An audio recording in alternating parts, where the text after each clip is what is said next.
Сәлем баршаңызға, сіздермен дәрігер Бағзат Сейтқазылы.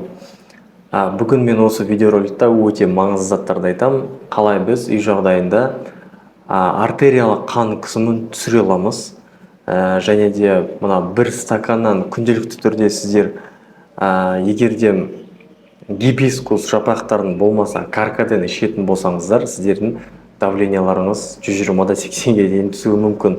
Сол мәселесін айтатын боламын. Видео өте пайдалы және қызықты болады. Өйткені мен осы видеоға сіздерге ең керекті осы именно давление туралы, не үшін давление бізде көтеріледі, қалай давлениені, артериялық қан қысымын түсіре аламыз, таблетка ішпей, ешқандай дәрі-дәрмексіз қалай емдей аламыз, және осы мәселесін айтатын боламын. Себепті фанаттерге лайкқа комментарий жазып кетіңіз. Ал мен бастаймын. Жалпы айтқан кезде ең біріншіден біз не істеу керекпіз? Қан қысымын түсіру үшін мен бұл сайттардың барлығын жиынтық алған жерім, ол біріншіден Healthline деген сайт, өте керемет сайт. Ол жақтан ағылшын статьяларын оқып қарадым. Бұл жерде тек қана осы статьяларда ғана жазған нәрсе емес, бұл жақта PubMed ғылыми зерттеу сайты, сол жақтан данылар бар. Содан кейін AHA деген бар, American Heart Associations деген бар. Ол деген Американский институт кардиологических ассоциаций деген. То есть жүрек ауруларын, Америка жүрек ауруларын жаңағы айналысатын организацияны айтады. Соның сайттары өте, в общем, прям вот сығынды, өте сіздер үшін пайдалы заттар өте көп. Сол себепті соңына дейін қараңыздар.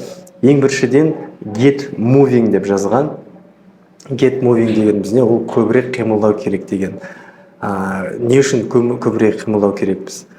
Өйткені ағзамыз көбірек қимылдаған сайын біздің жүрегіміз айтқан кезде өзінің ритмына жақсы енетін болады. Және де бүткіл қан тамыр жүйесі дұрыс ритмда жұмыс жасайтын болады. Негізі ауру адамдар қандай және ауру неден басталады? Ауру басталатын заттар бірісі, мысалы, ол азынан кешке дейін ештеме істемей үйде отыру.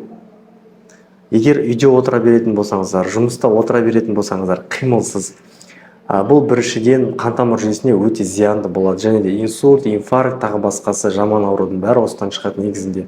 Сол себепті плавание дейді ғой, жүзу болатын болса да, жүгіру болатын болса да, болмаса мына йогамен айналысатын болсаңыздар да, растяжка болсын, легкая атлетика, аэробный упражнение деп айтады. Аэробный жаңағы жаттығуларды міндетті түрде істеу керексіздер.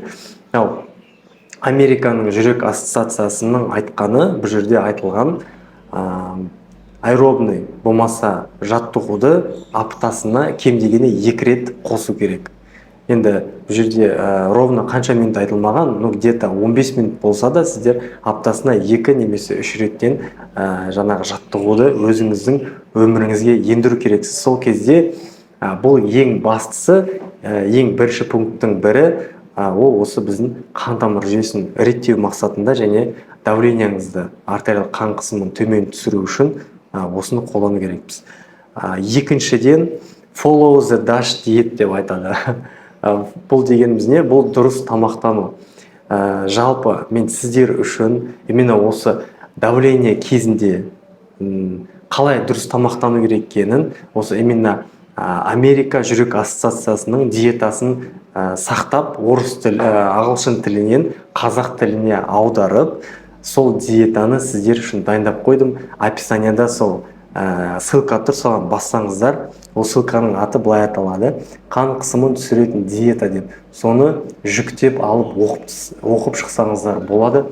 Өте керемет заттар, қалай дұрыс тамақтану керек екені сол жерде жазылған. Именно осы қан қысымы жоғары адамдардың былай айтқан кезде тамақтану әдебі. Содан кейінгі зат, біздер тамақтанған кезде көбірек овощтар, фруктылар жеу керекпіз, дұрыс су ішу керекпіз. Содан кейін диета, именно осы DASH диета деген мәселені қолдансаңыздар өте керемет. Мен қазір былай айтқан кезде тез айтып кетейін, қандай продуктылар болатынын. Өйткені бұл даш диета дегеніміз ол отдельный тема, бұған өте ұзақ уақыт кетіп қалады. Мысалға, дұрыс тамақтануға не кіреді? Ең біріншіден етті тамақтарды және еті мен май қосылған тамақтарды, қызыл ет дейді ғой мынау. Ол қандай еттер? Баранина, қойдың еті, жаңағы говядина, сиыр еті, жылқы еті сияқты осындай қызыл еттердің барлығын аптасына екі ретке дейін қысқартып тастау керекпіз. Түсінесіз ба? 2 ретке дейін қысқартып тастау керекпіз.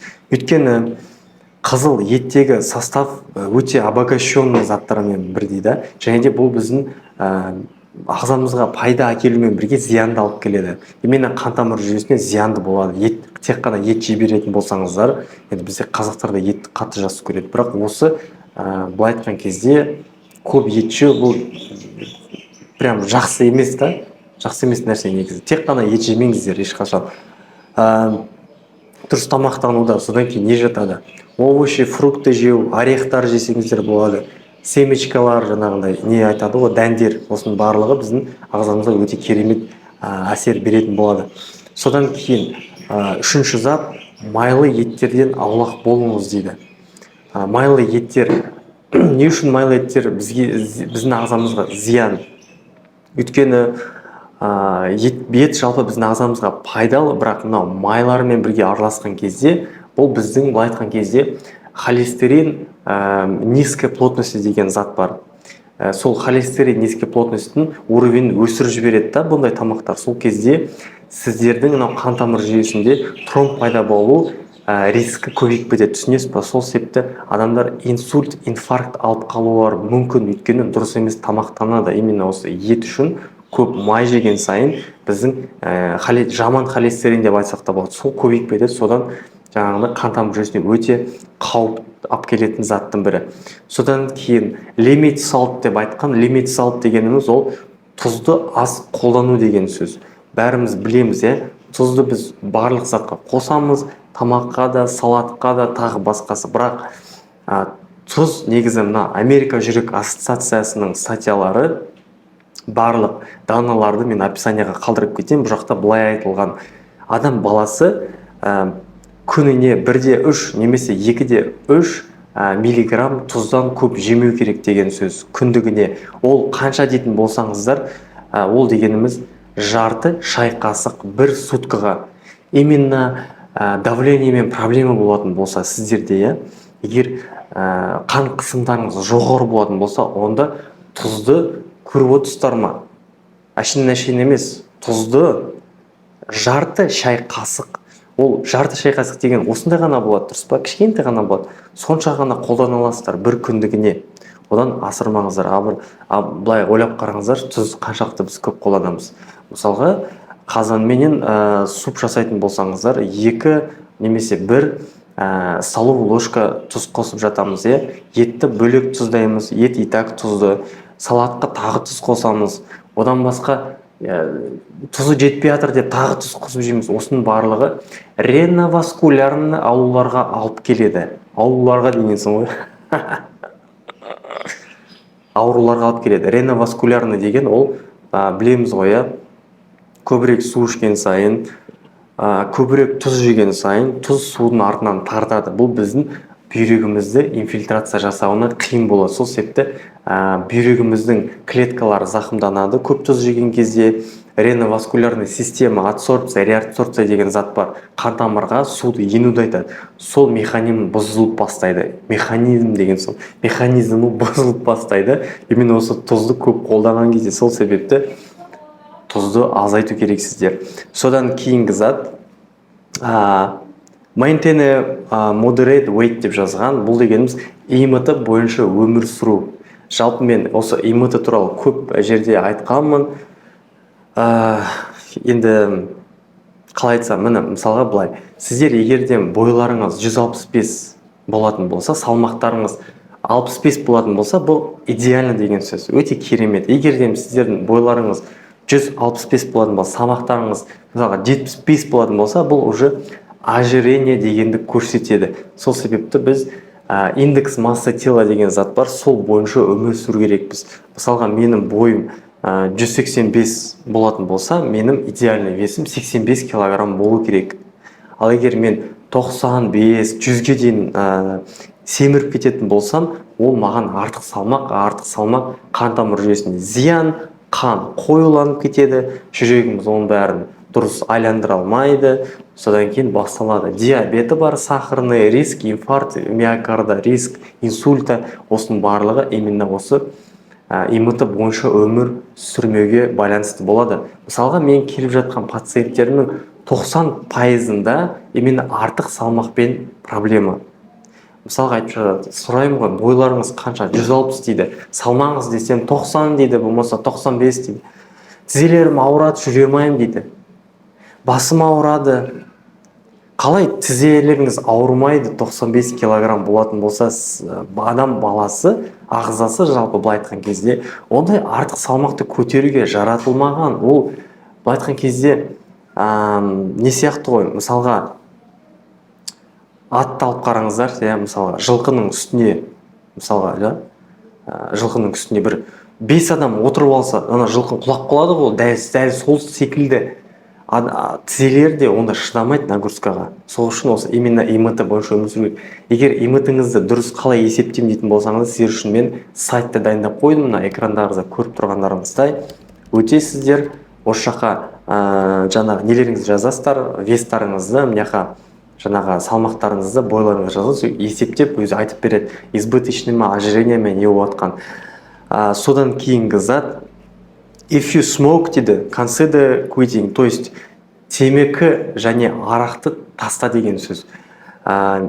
Не үшін темекі, жалпы темекі шеккен адамдардың давлениялары 25%-ке, то есть бейім болады да, олардың қан тамыр жүйесі уже былай айтқан кезде тозып кетеді, жаңа канцероген заттардан. Там білмеймін, 1000-нан аса канцерогендік заттар бар темекінің уында, буында. И ол түтінін шеккен кезде темекінді бүткіл қан тамыр жүйесі былай айтқан кезде зақымданып бастайды. Сол үшін, именно темекі үшін қан қысымдарыңыз жоғары болуы мүмкін. Сол үшін темекіні алып тастаңыз и алкогольді алып тастаңыз. Мен алкоголь тек қана арақ деп айтпаймын, спиртной заттар жалпы. Оның ішіне нулевка пивасы да кіреді. Вино болсын, белесі болсын, краснесі болсын, любой пивалар болсын, арақтар болсын, вино, коньяк, в общем, барлығы, виски, қарамайды. Этил спирті бар, спиртінің составында этанол бар. Этанол деген зат біздің қан тамыр жүйесіне түскен кезде ол біздің қан тамырларымызды жабыстырып тастайды. Мысалға, мынау қанымыз былай бөліп жатыр деп есептейік, жаман екен дейсіз. Міне қан бөлді дейік, сол кезде не болады? Қанның составында мынандай заттар бар, мысалға да. Мынау просто образно да, представьте. Мына екеуі эритроциттер деп ойлаңыз, қанның құрамында жүретін кровянистый тельца деп айтады орысша. Сол бір-біріне жабысып қалады, түсесіз, этанол. Этанол клей сияқты қан тамыр жүйесін жабыстырып тастайды. Содан кейін не үшін сізде инсульт болып жатыр, не үшін инфаркт алып жатыр адамдар, не үшін қан тамыр жүйесінің бәрі өстіп ауырып жатыр, өйткені именно осы темекі мен арақтың кесірінен. Содан кейін reduce stress деп жазған, бұл соңғы пункт, стресстен арылу керекпіз. Егер де сіздер давлениеңізді түсіргіңіз келетін болса, стресстен арылу керексіздер. Білмеймін, егер де өмірлеріңізде проблемдер болып жатса, семьяңызда проблемдер болып жатса, ара қатынастарыңыз онша емес болып жатса, балаларыңызбен болсын, әке-шешеңізбен болсын, болмаса әпкелеріңізбен, ағаларыңызбен, болмаса көршілеріңізбен болсын, жұмыста может что-то не то шығар. Осының барлығын жаймендеп өзгерту керексіздер. Былай айтқан кезде стресстен арылуға тырысу керек. Былай айтқан кезде барлық затқа жай қараңыздар да, қатты бүйтіп салынып, не үшін ондай болды екен деп олай қарамаңыздар. Главное адамға не? Мысалға, мен мысалы былай ойлау керек та. Мысалға, мен қазір жұмыссыз болатын болсам, мен жұмыссыз жүрмін, жұмыс таба алмай жатырмын, не істеймін деп. Мен былай ойлау керекпін. Мен жұмыс іздеймін. Егер де 1-2 айдың ішінде жұмыс таппайтын болсам, мен жаңағы мысалға заводқа барып жұмыс істей саламын, басқа жаққа, болмаса мен жұмыс таба алмасам басқа қалаға көшіп кетемін деген сияқты ішіңізден андай не қабылдап қою керексіздер заранее. То есть стоицизм деген зат бар да, заранее егер болмай қалған жағдайда мен не істеймін, дальше мен өмірімде осы жағдай болмай қалса мен дальше не істеймін өмірімде, сол не істейміңізді шешіп қою керексіз. Түсінесіз ба? Білмеймін, түсіндіре алдым ба, түсіндіре алған жоқпын ба. Жалпы неопределенность болмау керек та, андай түсінбей не болады, ары қарай не болады деген зат болмау керек. Сіздер өздеріңіз үшін шешіп қоюларыңыз керек, сол кезде стресстарыңыз түсетін болады. Егер там ара қатынаспен проблемалар болса, онда сол адаммен сөйлесіп көру керек. Болмаса просто амандасып қойыңыз. Жалпы сосын бәрі әсер етеді, жақсы болады бәрі. Содан кейін жаңағы мынау медицинский статья PubMed'тан алынған. Бұл жерде не айтылған? Бұл жерде гибискус жапырағы, то есть гибискус деген айтқан кезде каркаде дегеніміз біздің ағзаға қандай пайдасы бар. Исследованиялар бойынша 160 болып тұратын болса давлениеңіз, осы именно бір стакан каркаде ішу арқылы сіздер соны 140-қа дейін түсіре аласыздар деген сөз. Мысалға дәрілер бар ғой, неше түрлі карониум болсын, энолаприлат болсын, солардан кем емес негізі қолданатын болсаңыздар. Және осы туралы видео толығырақ көріңіз келсе, төбеде ссылка шығады, соған басып көріп шығыңыздар. Өте маңызды видеоролик. Егер де сіздермен консультацияма жазылғыңыз келсе, описание телефон номерім бар, соның WhatsApp-ына жазыңыздар. Ақыл түрде консультация алғым келеді деп мен сіздерге даныларын айтып бәрін түсіндіремін, не істеу керек екенін. Содан кейін, егер де сіздерге осы видео ұнаған болса, каналға тіркеліп, лайк басып, комментарий жазып кетіңіз. Сіздермен болған мен дәрігер Бағзат Сейтқазыұлы. Сау болыңыз. Және де мынау қызықты видео дайындап қойдым сіздер үшін. Экранда тұр, соған өтіп көріңіздер именно давление туралы.